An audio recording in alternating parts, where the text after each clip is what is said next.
आपको यहाँ पे कह रहे हैं कि पश्चिमी हिंदी की कितनी बोलियाँ हैं, मतलब पश्चिमी हिंदी के अंतर्गत कितनी बोलियाँ आती हैं। चलिए बताइए भाई, कह रहे हैं कि पहला नंबर 2 आती हैं, बी नंबर कह रहे हैं 5, सी नंबर 4, डी नंबर 3। तो बताइए भाई सही ऑप्शन क्या हो जाएगा। देखिए पश्चिमी हिंदी के अंतर्गत कितनी बोलियाँ आती हैं, 5 बोलियाँ आती हैं। कितनी आती हैं? 5। कौन कौन सी हैं? पहली है आपकी खड़ी बोली। कौन सी हुई? खड़ी बोली, खड़ी बोली हो गया। देखिए दूसरा क्या है? दूसरा है ब्रजभाषा, ब्रज। देखिए इन्हें जरूर याद रखिएगा, ये पूछी जाती है कि इनमें से बताइए कौन सी पश्चिमी हिंदी के अंतर्गत आती है। ठीक है, तो ये ध्यान रखिएगा। कन्नौजी, देखिए यही सब आपसे पूछा जाता है। कन्नौजी। देखिए चौथा आपका बांगरू, बांगरू जिसे आप हरियाणवी भी कहते हैं। क्या कहते हैं? हरियाणवी भी कहते हैं। और पांचवी क्या है भाई? पांचवी है बुंदेली, बुंदेली। ठीक है, तो ये आपकी कितनी हो गई? 5 जो है आपकी पश्चिमी हिंदी के अंतर्गत बोली जाने वाली बोली। कौन कौन सी? पहली है खड़ी बोली, दूसरी है ब्रजभाषा, तीसरी है कन्नौजी, चौथी है बांगरू और पांचवी है बुंदेली। ठीक है, देखिए खड़ी बोली को कौरवी भी कहते हैं। क्या कहते हैं? कौरवी भी कहते हैं। ठीक है, इसको ध्यान रखिएगा, ऐसे भी पूछता है, कौरवी भी कहते हैं। तो खड़ी बोली को, ठीक, तो इस प्रकार पश्चिमी हिंदी के अंतर्गत कितनी बोलियां हैं? 5 है। ठीक है, ये जरूर पूछी जाती है, इनको ध्यान रखिएगा। चलिए देखिए, तो अब यहाँ से एक प्रश्न और पूछा जाता है कि पश्चिमी हिंदी की उत्पत्ति किससे हुई है? तो ये याद रखिएगा, सौरसेनी से। कितनी भी? किससे? सौरसेनी से। ठीक है, तो ये आप याद रखिएगा। और देखिए हिंदी भाषा की कितनी उपभाषाएं हैं? तो 5 ही हैं। कितनी है? 5 है। कौन कौन सी? पूर्वी हिंदी, दूसरी है पश्चिमी हिंदी, तीसरी है बिहारी हिंदी, चौथी है राजस्थानी हिंदी और पांचवी पहाड़ी हिंदी। ये भी ध्यान रखिएगा। ठीक है, चलिए आइए अगला देखते हैं। अगला प्रश्न करें कि खड़ी बोली हिंदी का अन्य सही नाम है। बताइए भाई, अभी वो बताए थे आपको खड़ी बोली हिंदी का सही नाम। कह रहे हरियाणवी भी कहते हैं। देखिए हरियाणवी तो किसको कहते हैं? ये बांगरू को कहते हैं, बांगरू को कहते हैं। ठीक है, बताइए अगला है, कह रहे हिंदी कौरवी या भारती। तो खड़ी बोली हिंदी का अन्य सही नाम क्या है? कौरवी है। तो ऑप्शन नंबर सी सही हो जाएगा। कौरवी भाषा किसके अंतर्गत आती है? पश्चिमी हिंदी के अंतर्गत आती है। ठीक है, तो आपका सी नंबर सही हो जाएगा। चलिए आगे देखते हैं। अगला प्रश्न है, अगला प्रश्न है, निम्न में कौन सा वर्ण घोष है? देखिए घोषक सत्य के आधार पर जो है आपके शब्द कितने हैं? ये 2 हैं। एक घोष है, घोष या सघोष भी कहते हैं। ठीक है, और एक अघोष कहते हैं। ठीक है, अघोष कहते हैं। ठीक है, तो यहाँ पे आपको क्या बताना है? यहाँ पे आपको बतलाना है कि इसमें से घोष कौन सा वर्ण है। करें ग, च, ख, क। बताइए भाई सही ऑप्शन कौन सा हो जाएगा? तो आपका सही ऑप्शन हो जाएगा पहला नंबर, जो घोष है वह जो है गा होगा। देखिए घोष जिसे कहते हैं आप, या सघोष। देखिए इसके अंतर्गत हर वर्ग का कौन सा तीसरा व्यंजन, चौथा व्यंजन और पांचवा व्यंजन क्या कहलाते हैं? घोष कहलाते हैं। जैसे क्या? ग, घ और अंगा। ठीक है, तो ये आपके क्या कहलाएंगे? ये आपके कौन से कहलाएंगे? ये घोष के अंदर, मतलब कि जितने भी स्पर्शी व्यंजन है उसमें से उसका जो है तीसरा व्यंजन, चौथा व्यंजन, पांचवा, ये घोष के अंतर्गत आएंगे। ठीक है, और देखिए अघोष के हर वर्ग का पहला और दूसरा व्यंजन ये क्या कहलाएंगे? अघोष कहलाएंगे। क्या कहलाएंगे? अघोष कहलाएंगे। ठीक है, ध्यान रखिएगा, पहला दूसरा, हर वर्ग का पहला दूसरा व्यंजन अघोष कहलाएंगे और तीसरा चौथा पांचवा घोष कहलाएंगे। ठीक है, तो यहाँ पे आपका ए नंबर ऑप्शन सही हो जाएगा। ठीक है, अगला देखते हैं।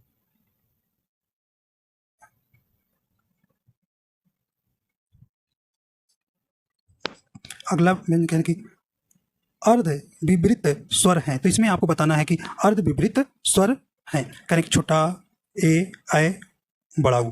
चलिए भाई, सॉरी बड़ा है ये, चलो बड़ा आ, ए, ऐ और बड़ा ऊ। इसमें आपको बताना है अर्ध विवृत स्वर।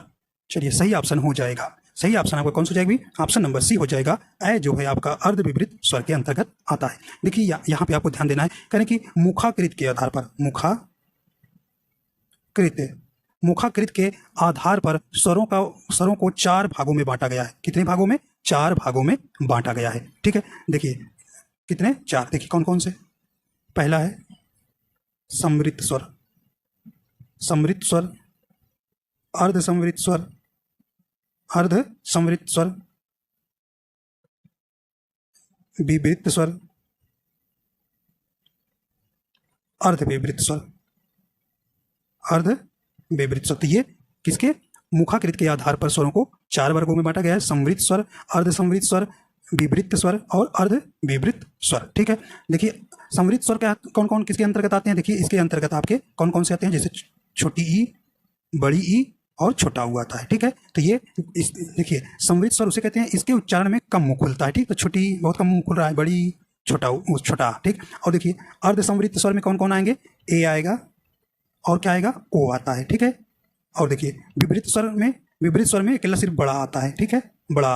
और अर्ध विपरीत स्वर में क्या आता है भाई, अर्ध, इधर देखते रहे, अर्ध विपरीत स्वर में देखिए छोटा आ आता है, ए आता है, औ आता है। ठीक है, औ आता है, औ। ठीक है, तो ये ध्यान दीजिएगा क्या आता है, औ, औ, आ, ए। ठीक है, तो छोटा आ, ए, औ और ये। ठीक, ये आपके किस में आते हैं, ये अर्ध विपरीत स्वर होता है। तो अर्ध विपरीत स्वर मतलब जिसमें कम और अर्ध संवृत से थोड़ा अधिक मुख खुलता है, मतलब विपरीत से कम और अर्ध संवृत से थोड़ा अधिक मुख खुलता है, उसे हम क्या करते हैं, कहते हैं अर्ध विपरीत स्वर कहते हैं। तो ये आप चारों ध्यान दीजिएगा, कौन किसके अंतर्गत आता है आपको पूछा जाता है। ठीक है, तो अर्ध विपरीत स्वर के अंतर्गत ये आपके चारों आते हैं। ठीक है, छोटा आ, ए, औ और ये। ठीक है, आ। चलिए अगला देखते हैं, अगला है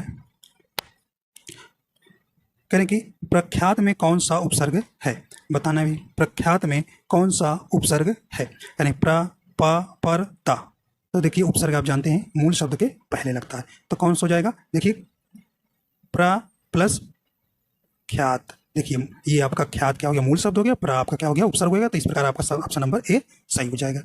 चलिए अगला देखते हैं, अगला कह रहे कि आगमन में उपसर्ग है, आगमन में उपसर्ग है। चलिए भाई सही ऑप्शन हो जाएगा, करें बड़ा छोटा छोटा आगमन। तो सही ऑप्शन क्या हो जाएगा, ऑप्शन नंबर ए हो जाएगा, बड़ा आ जो है आगमन में उपसर्ग हो जाएगा। देखिए गमन, गमन आपका मूल शब्द हो गया और बड़ा आ आपका उपसर्ग हो गया। चलिए अगला देखते हैं, अगला शब्द है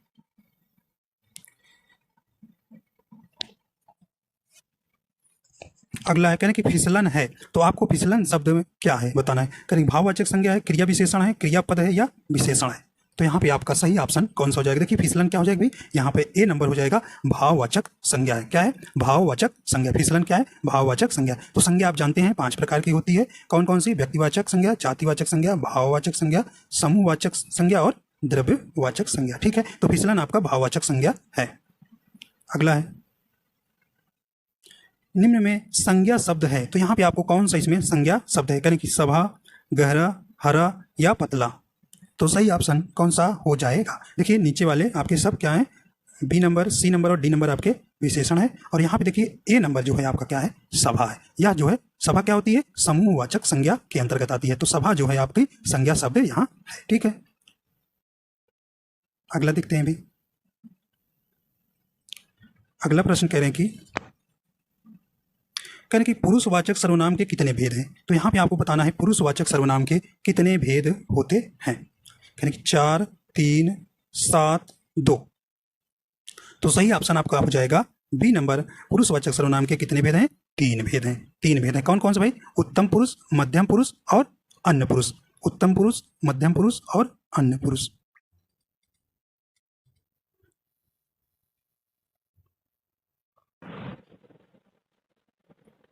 अगला प्रश्न है, कहने कि स्त्री शब्द का विशेषण है। तो इसमें आपको बताना है स्त्री शब्द का विशेषण है, कहने कि स्त्री होगा या स्त्रैण होगा या अस्तैर होगा।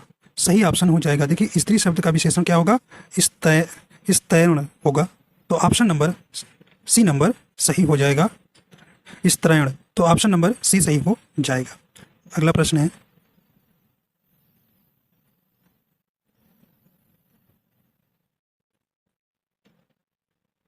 कहने जिस क्रिया से संचालित व्यापार का फल कर्ता को छोड़कर कर्म पर पड़ता है उसे कौन सी क्रिया कहते हैं। कहने द्विकर्मक क्रिया कहते हैं, प्रणर्थक क्रिया कहते हैं, अकर्मक क्रिया कहते हैं या सकर्मक क्रिया कहते हैं। तो बताइए सही ऑप्शन हो जाएगा, तो कौन सा हो जाएगा, तो ऑप्शन नंबर इसका आपका डी नंबर हो जाएगा सकर्मक क्रिया कहते हैं। तो जिस क्रिया से संचालित व्यापार का फल कर्ता को छोड़कर कर्म पर पड़ता है उसे हम सकर्मक क्रिया कहते हैं। अगला प्रश्न है, अगला है कहने कि वह आए तो मैं जाऊं, प्रस्तुत वाक्य में कौन सा काल है। तो यहाँ आपको बताना है कि इसमें कौन सा काल है। कहने भूतकाल, संभाव्य भविष्य काल, या हेतु मत भविष्य काल, या सामान्य भविष्य काल। तो सही ऑप्शन हो जाएगा वह आए तो मैं जाऊं। तो सही ऑप्शन इसमें कौन सा हो जाएगा, सी नंबर हो जाएगा, हेतु मद, इसमें हलंत में रहेगा, मद भविष्य काल। तो इस प्रकार आपका सी नंबर यहाँ ऑप्शन सही हो जाएगा। देखिए हेतु मद भविष्य काल में होता है या जो है एक क्रिया दूसरे पर क्या होती है, निर्भर होती है। ठीक है, तो इस प्रकार आपका यहाँ सी नंबर सही हो जाएगा। अगला प्रश्न है,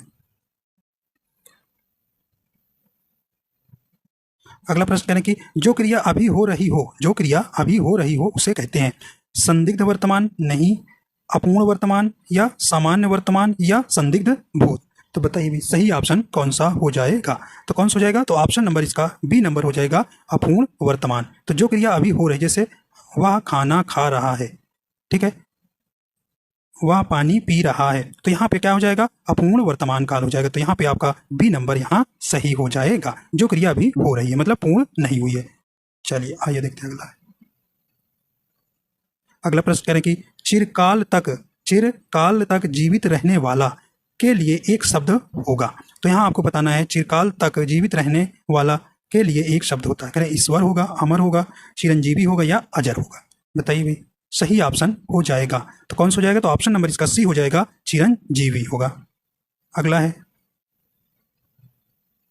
अगला प्रश्न कह रहे हैं कि जो अपने स्थान या स्थिति से अलग ना किया जा सके उसके लिए एक शब्द होगा। कह रहे कि अटूट, अटल, अच्युत, या अदेय। सही ऑप्शन हो जाएगा। तो कौन सा हो जाएगा भी, तो ऑप्शन नंबर सी हो जाएगा, अच्युत जो है जो अपने स्थान या स्थिति से अलग ना हो एक शब्द होगा। ठीक है, अगला प्रश्न है, अगला प्रश्न है कि शैतान की आंत इस मुहावरे का उपयुक्त अर्थ है। तो यहाँ आपको बताना है शैतान की आंत का मुहावरा बताना है।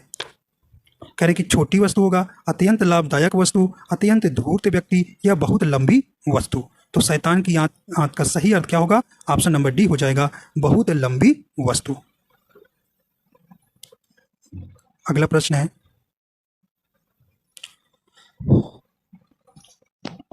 अगला प्रश्न है कह रहे कि अष्टाध्यायी में कौन सा समास है। तो अष्टाध्यायी में आपको बताना है कौन सा समास है। करें द्वंद्व समास, द्विगु समास, कर्मधारय समास, या तत्पुरुष समास। तो सही ऑप्शन आपका हो जाएगा। तो कौन सा हो जाएगा, तो ऑप्शन नंबर आपका बी हो जाएगा, द्विगु समास। क्या हो जाएगा, द्विगु समास हो जाएगा। ऑप्शन नंबर बी आपका यहाँ सही हो जाएगा। ठीक है, देखिए द्विगु समास क्या होता है, जिस समास का प्रथम पद संख्यावाची तथा अंतिम पद मतलब दूसरा पद क्या हो, संज्ञा हो, उसे द्विगु समास कहते हैं। ठीक है, जैसे त्रिभुज, नवरत्न, ठीक है, नौ रत्नों का समूह। तो यह प्रथम पद क्या हो रहा है, संख्यावाची हो रहा है। तो इस प्रकार आप संख्या से पहचान जाएंगे, उसमें द्विगु समास होगा। द्वंद्व समास में आप जानते हैं इसमें क्या होता है भाई, दोनों पद प्रधान होता है, वहाँ पे द्वंद्व समास होता है। जैसे रात दिन, माता पिता। ठीक है, देखिए कर्मधारय समास, देखिए इसमें जो है प्रथम पद विशेषण और अंतिम पद क्या होता है, संज्ञा या विशेष होता है, उसे हम कर्मधारय समास कहते हैं। ठीक है, इसमें जो है कर्मधारय समास में इसमें जो है उत्तर पद अर्थात द्वितीय पद क्या होता है, प्रधान होता है। ठीक है, कर्मधारय समास में। ठीक है, तत्पुरुष समास देखिए भी क्या होता है, तत्पुरुष समास में जिस समास का अंतिम पद प्रधान हो उसे तत्पुरुष समास कहते हैं। ठीक है, जैसे रसोई घर, रसोई के लिए घर। ठीक है, और इसमें जो है विभक्ति क्या हो जाता है, लोप हो जाता है तत्पुरुष समास में। ठीक है, देखिए समास आप जानते हैं 6 प्रकार के होते हैं ना, और एक बचा कौन, अव्ययी भाव बचा है, और आपका बहुब्रीहि समास। देखिए क्या होता है, तो अव्ययी भाव समास क्या होता है भाई, अव्ययी भाव समास जिस समास का प्रथम पद या पूर्व पद अव्यय हो अर्थात जिसमें प्रथम पद प्रधान हो उसे अव्ययी भाव समास कहते हैं। जैसे आजन्म, आजन्म, देखिए आजन्म, जन्म। तो देखिए जैसे आप उपसर्ग से भी पहचान लेंगे, आपका उपसर्ग हो गया, जन्म आपका मूल शब्द हो गया, तो इसमें आप ऐसे पहचानेंगे। जैसे यथाशक्ति में पूछता है कौन सा समास है, तो यथा आपका उपसर्ग हो गया, शक्ति क्या हो गया, आपका मूल शब्द हो गया। तो यथाशक्ति में कौन समास है, अव्ययी भाव समास। जैसे भरपेट हो गया, यथासंभव हो गया। ठीक है, और एक बच्चा क्या भाई, बहुब्रीहि समास। तो इसमें दोनों पद क्या होते हैं, प्रधान नहीं होते हैं। तो आपसे पूछा जाता है ऐसा कौन सा समास है जिसमें दोनों पद प्रधान नहीं होते, तो ये बहुब्रीहि समास में। ठीक है, या जो है किसी तीसरे पद को क्या करता है, प्रधानता देता है। तो यहाँ पर बहुव्रीहि समास कहलाता है। जैसे लंबोदर, लंबा है उदर, उदर मैंने जानते हैं पेट, अर्थात गणेश जी। गिरिधर, गिरि माने पर्वत को धारण करने वाले, अर्थात कृष्ण। ठीक है, तो ये सब परिभाषाएं भी आप ध्यान रखिएगा। अगला है, अब यहाँ आपको बताना है कि शुद्ध वर्तनी का चयन कीजिए। तो यहाँ पे आपको शुद्ध वर्तनी बताना है कुमुदनी का। चलिए भाई बताइए, कई बार परीक्षा में पूछा गया है। चलिए शुद्ध वर्तनी आपको बताना है। सही ऑप्शन कौन सा हो जाएगा, ए नंबर हो जाएगा, कुमुदनी। ठीक है, अगला देखिए, आपको यहाँ बताना है, कहें उत्कर्ष शब्द का विलोम लिखिए। तो आपको यहाँ उत्कर्ष शब्द को आपको विलोम बताना है। चलिए, कहें अपभ्रष्ट होगा, विकर्ष होगा, या अपकर्ष होगा, या पतन होगा। सही ऑप्शन कौन सा हो जाएगा, सी नंबर हो जाएगा, अपकर्ष। तो उत्कर्ष का विलोम क्या होगा, अपकर्ष।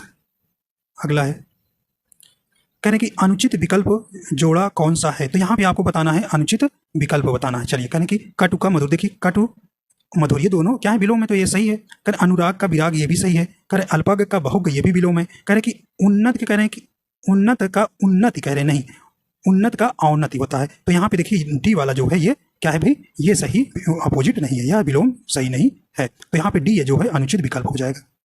अगला देखिए,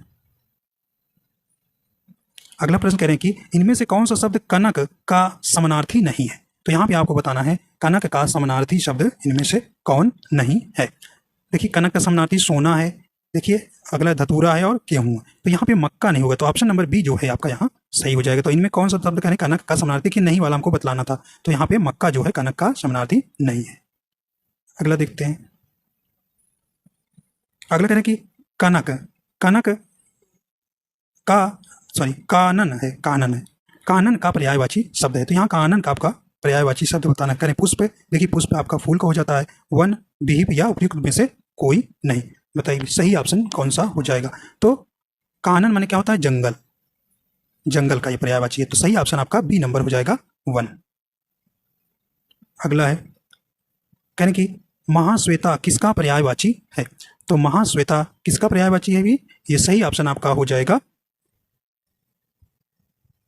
ऑप्शन नंबर सी हो जाएगा, सरस्वती का। ठीक है, सरस्वती, सीता जानकी जी ने कहते हैं। देखिए सरिता, सरिता किसका पर्यायवाची है, नदी का है। ठीक है, किसका है, नदी का है। नदी का तनुजा भी बोलते हैं, तनुजा, शैलजा, शैलजा, सलीला। ठीक है, तो ये नदी के पर्यायवाची होगी। देखिए जाह्नवी किसका है, ये गंगा का है। ठीक है, आइए आगे देखते हैं। अगला देखिए, कह कि अंक, अंक शब्द का अनेकार्थी शब्द यहाँ शब्द नहीं है, आपको बताना है। कह गोंद, संख्या, चिन्ह, अंग। देखिए अंग का गोद भी अनेकार्थी है, संख्या भी है, चिन्ह भी है। देखिए ऑप्शन नंबर आपका डी नंबर नहीं है। तो अंग, ये अंग क्या है, शरीर का है। ठीक है, तो आपका डी नंबर जो है, देखिए नहीं पूछा है, नहीं वाला ध्यान देना है। अगला देखिए, अगला करें शिव का कौन सा अर्थ नहीं है। तो यहाँ पे शिव का कौन सा अर्थ नहीं है। देखिए महादेव भी कहते हैं, पशुपति भी कहते हैं, शंकर भी कहते हैं। देखिए चक्रपाणी नहीं कहते। तो ऑप्शन नंबर डी इसका सही हो जाएगा। तो चक्रपाणी किसका है, विष्णु का है। किसका भाई, विष्णु, विष्णु जिन्हें नारायण भी कहते हैं, नारायण, दामोदर भी कहते हैं, दामोदर, पीताम्बर भी कहते हैं, माधव भी कहते हैं, केशव भी कहते हैं, और जनार्दन भी इन्हीं के कहते हैं। ठीक है, तो इसका आपका ऑप्शन कौन, डी नंबर हो जाएगा। अगला है, देखिए भाई, कहने कि निम्नलिखित में से कौन सा शब्द तस्यम नहीं है। तस्यम शब्द आपको बताना है नहीं है। कह रहे नरक, स्वर्ग, खग, भूमि। तो कौन सा शब्द हो जाएगा।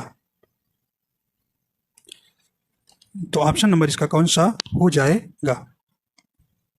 तो देखिए ऑप्शन नंबर ए हो जाएगा, नरक जो है तस्यम शब्द नहीं है। देखिए तस्यम क्या होते हैं, जो संस्कृत से हूबहू हिंदी में आए हुए उन्हीं को क्या कहते हैं, तस्यम शब्द कहते हैं। और तद्भव क्या है, जो संस्कृत से निकल कर हिंदी में प्रयोग किए जाते हैं, उन्हें तद्भव शब्द कहते हैं। ठीक है, अगला देखते हैं, कर की अट्टालिका का तद्भव है। तो यहाँ पे आपको तद्भव शब्द बताना है। अट्टालिका, कर की कमरा होगा, अटारी होगा, कमर होगा, या इनमें से कोई नहीं। तो अट्टालिका का तद्भव क्या होगा भाई, ऑप्शन नंबर बी हो जाएगा, अटारी होगा। अगला देखते हैं, करें कि नायक का सही संधि विच्छेद क्या है। नायक का सही संधि विच्छेद क्या है। करें कि नौ प्लस अक नहीं, ना प्लस अक नहीं, देखिए नय प्लस अक, सही ऑप्शन आपका कौन सा हो जाएगा? तो ऑप्शन नंबर सी हो जाएगा। देखिए नय प्लस अक नायक का सही संधि विच्छेद हो जाएगा। देखिए ए प्लस आ मिलके क्या हो जाता है भाई? आय हो जाता है। क्या हो जाता है? आय हो जाता है, आय। ठीक है, तो यहाँ पे कौन सी संधि हो गई? अयादि स्वर संधि। ठीक है, अयादि स्वर संधि हो जाएगी। ठीक है, तो नायक में अयादि स्वर संधि है, नय प्लस अक। अगला देखते हैं। अगला प्रश्न है, कह रहे कि तरानी तरानी तनुजा तट तमाल तरवर बहु छाए में कौन सा अलंकार है? आपको बताना है, बताइए भी। सही हो जाएगा कि अनुप्रास अलंकार, रूपक अलंकार, यमक अलंकार या उत्प्रेक्षा अलंकार। बताइए, सही ऑप्शन हो जाएगा। तो सही ऑप्शन कौन सा हो जाएगा? ए नंबर हो जाएगा, अनुप्रास अलंकार। देखिए अनुप्रास अलंकार क्या होता है? जहां पर वर्णों की आवृत्ति बार बार होती है वहां अनुप्रास अलंकार होता है। पिछले साल इसको 2019 में जो है ये प्रश्न आपसे यूपीपी में पूछा गया था। ठीक है, तो आपका यहाँ ए नंबर सही हो जाएगा। तो देखिए ता ता ता ता, देखिए ता की आवृत्ति 5 बार आने के कारण यहाँ पर कौन सा अलंकार हो जाएगा? अनुप्रास अलंकार हो जाएगा। ठीक है, देखिए रूपक अलंकार क्या होता है? रूपक अलंकार जहां पर उपमेय और उपमान में कोई अंतर ना दिखाई दे वहां क्या होता है? रूपक अलंकार होता है। जैसे पहचान किसके वजह से? इसमें रूपक अलंकार में उपमेय और उपमान के मध्य योजक चिन्ह होगा। क्या होगा? योजक चिन्ह। ऐसे होता है ना, योजक चिन्ह लगा रहेगा। जैसे मैया मैं तो चंद्र खिलौना लय हो, तो चंद्र और खिलौने के बीच में क्या योजक चिन्ह लगा रहता है। तो यहाँ पर आपका जो है रूपक अलंकार हो जाएगा। ठीक है, अगला देखिए यमक अलंकार।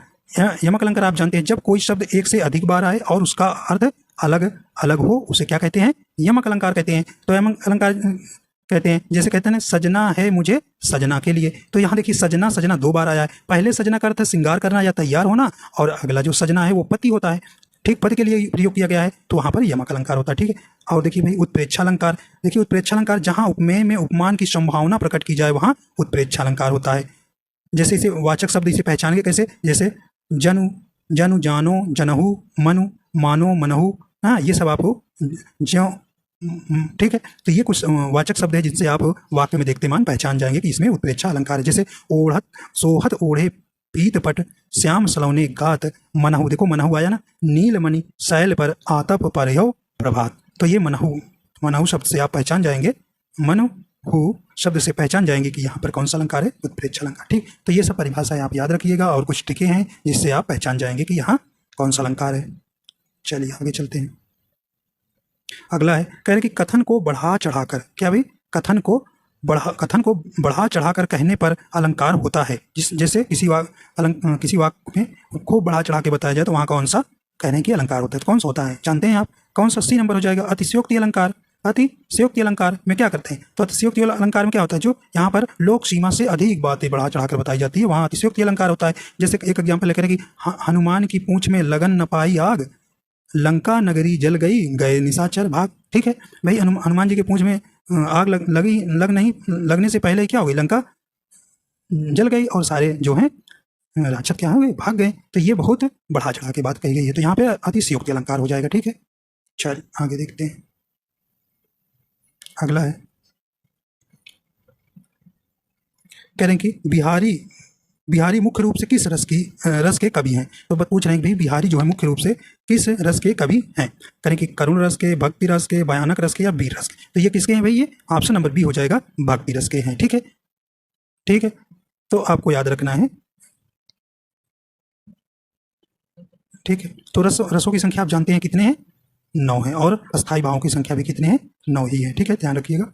आपसे यहाँ सभी रसों का आपसे पूछा जाता है कि इसके क्या स्थायी भाव। देखिए जैसे आपको श्रृंगार रस के भाव क्या होता है? रति होता है या प्रेम। करुण रस का अस्थायी भाव शोक, वीर रस का उत्साह, हास्य रस का हास, रौद्र रस का क्रोध अस्थायी भाव होता है, बीभत्स रस का घृणा या जुगुप्सा कहते हैं, भयानक रस का भय, अद्भुत रस का विस्मय, और शांत रस का निर्वेद होता है। देखिए शांत रस का बहुत पूछता है, निर्वेद। ठीक है, तो ये आपको ध्यान रखना है। और श्रृंगार रस को जानते हैं रसराज कहा जाता है। आगे देखते हैं। अगला प्रश्न है, कह रहे कि ओज गुण से परिपूर्ण रस का नाम क्या है? क्या है? ओज गुण से परिपूर्ण रस का नाम क्या है? कह रहे कि शांत रस है, वीर रस का है, श्रृंगार रस है, इनमें से कोई नहीं। तो सही ऑप्शन आपका कौन सा हो जाएगा? कौन हो जाएगा भी? देखिए ओज किस में होता है? वीर रस में होता है, तो आपका सही ऑप्शन हो जाएगा बी नंबर, वीर रस जो है ओज गुण से परिपूर्ण रस है। अगला है, कह रहे कि छप्पय किस प्रकार का छंद है? तो बताइए भाई छप्पय। देखिए छप्पय कह रहे विषम, सम, दोहा या इनमें से कोई नहीं। देखिए छप्पय जो है यह जो है एक संयुक्त मात्रिक छंद होता है, ठीक है। इस छंद का निर्माण मात्रिक छंद के रोला छंद और उल्लाला छंद के योग से होता है। किससे होता है? रोला और उल्लाला से, उल्लाला के संयोग से बनता है। देखिए इसके प्रथम चार चरण में रोला छंद है और इसके अंतिम 2 चरण में क्या होता है? उल्लाला होता है। और देखिए पहले 4 चरण में 24-24 मात्राएं होती है, याद रखिएगा भाई, ये पूछा जाता है। 24-24 मात्राएं होती हैं और अंतिम 2 चरणों में 26 या 28 मात्राएं होती हैं, ठीक है। 28 मात्रा होती है, ठीक है। तो क्या होता है भाई? तो यह एक जो क्या होता है संयुक्त मात्रिक छंद है। इस छंद का निर्माण जो है मात्रिक छंद के रोला छंद और उल्लाला छंद के योग से होता है। देखिए छप्पय छंद में 6 चरण होते हैं। कितने चरण होते हैं? 6 चरण होते हैं। प्रथम 4 चरण में रोला छंद के होते हैं और अंतिम 2 चरण के उल्लाला छंद के होते हैं, ठीक है। ये आप ध्यान रखिएगा। तो यहाँ पे आपको छप्पय किस प्रकार के छंद है? तो यहाँ विषम मात्रिक छंद है, तो आपका ए नंबर यहाँ सही हो जाएगा, ठीक है। अब यहाँ पे देखिए, यहाँ पे सम मात्रिक छंद क्या होते हैं, अर्ध सम मात्रिक छंद होते हैं और विषम मात्रिक छंद क्या होते हैं, ये आपको हम देखिए। सम मात्रिक छंद में कौन कौन आएगी? चौपाई आती है, चौपाई जिसमें 16 मात्राएं होती हैं। और रोला ये सम मात्रिक है जिसमें 24 मात्राएं होती हैं। गीतिका में 26 मात्राएं होती हैं। और एक है हरि गीतिका। कौन सी? हरि गीतिका। इसमें कितनी होती है? 28 मात्राएं होती है, ठीक। तो ये सम मात्रिक छंद के अंतर्गत कौन आएगा? चौपाई, रोला, गीतिका, हरि गीतिका, इनकी मात्राएं की है। और देखिए अर्ध सम मात्रिक छंद में कौन आएगा? अर्ध सम मात्रिक। ये पूछा जाता है कि अर्ध सम मात्रिक छंद है इसमें से, तो देखिए बताइए, दोहा आएगा, सुराठा आएगा, बरवय आएगा और उल्लाला आएगा, ठीक है। उल्लाला में 15-13 की मात्राएं होती है, 15-13 मात्राएं होती हैं, ठीक है। और देखिए विषम मात्रिक छंद में कौन आएगा? कुंडलियां आएंगे और छप्पय आता है। याद रखिए भाई, कुंडलियां और छप्पय जो है विषम मात्रिक छंद के अंतर्गत आएंगे, ठीक है। तो ये ध्यान रखिएगा। चलिए आगे चलते हैं। अगला प्रश्न है, कह रहे कि हरि गीतिका के प्रत्येक चरण में कितनी मात्राएं होती हैं? कह रहे 14, 21, 24 या 28। तो आप ही बताए भाई, हरि गीतिका एक विषम मात्रिक छंद है। क्या है? विषम मात्रिक छंद है। इसमें क्या होता है? 28 मात्राएं होती हैं, ठीक है। अगला है, अगला प्रश्न कह रहे हैं कि आधुनिक ढंग से पहले एकांकी किसे माना जाता है? आधुनिक ढंग से पहले एकांकी किसे माना जाता है? तो सही ऑप्शन हो जाएगा कौन भी? आपका बी नंबर हो जाएगा, भोर का तारा। अगला प्रश्न है,